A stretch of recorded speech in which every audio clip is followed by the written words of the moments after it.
నేనంటున్నా మగతనం అంటే ఎలక్షన్లు గెలుచుడు కాదు. మగతనం అంటే మగాడు అయితే ఇచ్చిన మాట నిలబెట్టుకో. 2 లక్షల రుణమాఫీ అన్నావు. దమ్ముంటే 100 రోజుల్లో మార్చి 17 లోపల 2 లక్షల రుణమాఫీ చేసి రైతులకు సాయం చేయని మాట నేను డిమాండ్ చేస్తా ఉన్నా. దమ్ముంటే మగాడివైతే ఇచ్చిన మాట ప్రకారం రైతు భరోసా అన్నావు కదా, అది చేసి చూపెట్టు. దమ్ముంటే మగాడివైతే ఇవాళ పంటలు ఎండిపోతున్నాయి, పంటలకు నీళ్ళి, గొంతులు ఎండిపోతున్నాయి, ఆ ఎండిన గొంతులకు నీళ్ళి. మగాడివైతే మా ఆడబిడ్డలకు ఇచ్చిన మాట. మహాలక్ష్మి అన్నావు. కోడళ్లుంటే 2500, ఇంట్లో అత్తలు అవ్వలుంటే తాతలుంటే 4000 అన్నావు. కేసీఆర్ ఒక్క అవ్వకో తాతకో ఇస్తుండు, నేను ఇద్దరికి ఇస్తా అన్నావు. ఈ దమ్ముంటే గా పని చేసి చూపెట్టు. మగాడు అయితే గా పని చేసి చూపెట్టు. ఇవాళ నోటికొచ్చిన మాటలు, నోటికొచ్చిన సొల్లు పురాణం, ఎటు పడతట అబద్దాలు చెప్పి ఇవాళ గద్దెనెక్కి ఓడ మీద ఉన్నప్పుడు ఓడమల్లన్న, ఒడ్డుకెక్కిన బోడమల్లన్న అన్నట్టు ఇవాళ ప్రజలను కించపరిచే విధంగా చిల్లర మాటలు మాట్లాడుతూ ఉన్నాడు ఈ ముఖ్యమంత్రి. నేను మీ అందరికి చేసే విజ్ఞప్తి ఒకటే, ప్రజలు మంట మీద ఉన్నారు. మీకు నాకంటే బాగా మీకే తెలుసు. ప్రజలు మంట మీద ఉన్నారు, కోపం మీద ఉన్నారు. ఈ కొత్త ప్రభుత్వం మమ్మల్ని ఆగం చేసింది అనే కోపం మీద ఉన్నారు. మా మైనారిటీ సోదరులు ఆలోచన చేస్తా ఉన్నారు, చూస్తా ఉన్నారు. ఈయన ఖచ్చితంగా గతంలో టీడీపీని ముంచిండు, ఇప్పుడు మళ్ళా కాంగ్రెస్ ను కూడా ముంచేటట్టే ఉన్నాడని చెప్పి మా మైనారిటీ సోదరులు కూడా ఆలోచన చేస్తా ఉన్నారు. ఎందుకంటే మీరు చూస్తున్నారు ఏం మాట్లాడుతున్నాడు ఆయన. ప్రధానమంత్రి ముంగట పోయి నిలబడి ఆప్ హమారే బడే భయ్యా హై, బడే బాయి హై అంటాడు.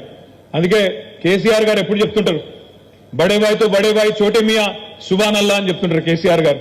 గట్లున్నది కథ ఇయ్యాల. అసలు బడే బాయ్ అట నరేంద్ర మోడీ.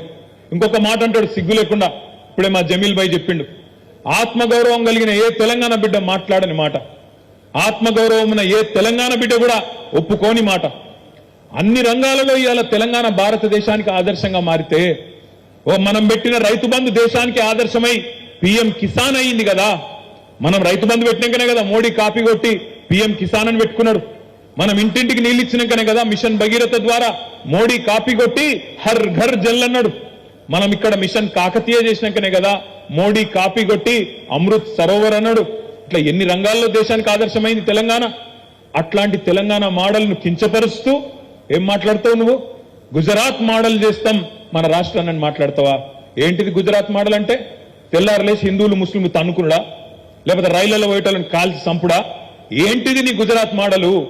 ఏంది నీకు నచ్చిన నీ గుజరాత్ మోడలు? మీ నాయకుడు రాహుల్ గాంధీ ఏమో గుజరాత్ మోడల్ బేకారు మోడల్, అటర్ ఫ్లాప్ మోడల్ అంటాడు.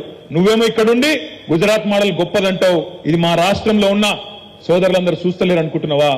ఆలోచన చేస్తలేరు అనుకుంటున్నావా? మీ నాయకుడు రాహుల్ గాంధీ ఏమో అదానిని పొట్టుపోటు తిడతాడు.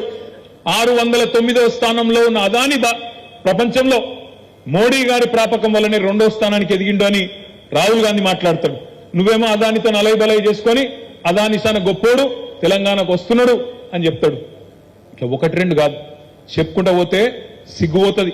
గన్ని దిక్కుమాలిన పనులు చేసిన ఈ రేవంత్ రెడ్డి ప్రభుత్వం 90 రోజుల్లోనే ఇవాళ ప్రజాభిమానాన్ని కోల్పోయి ఇవాళ ప్రజల్లో పల్సనయ్యింది.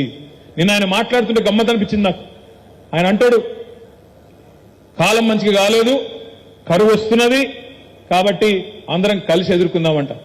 నేను మిత్రులందరూ దయచేసి జాగ్రత్తగా వినాలని విజ్ఞప్తి చేస్తా ఉన్నాను. ఇది కాలం తెచ్చిన కరువు కాదు, ఇది కాంగ్రెస్ తెచ్చిన కరువు అనే మాట నేను మీకు విజ్ఞప్తి చేస్తా ఉన్నా. కాలం తెచ్చిన కరువు కానే కాదు ఇది కాంగ్రెస్ తెచ్చిన కరువు. ఎట్లా అంటారా? ఒక్కసారి దయచేసి ఆలోచన చేయండి.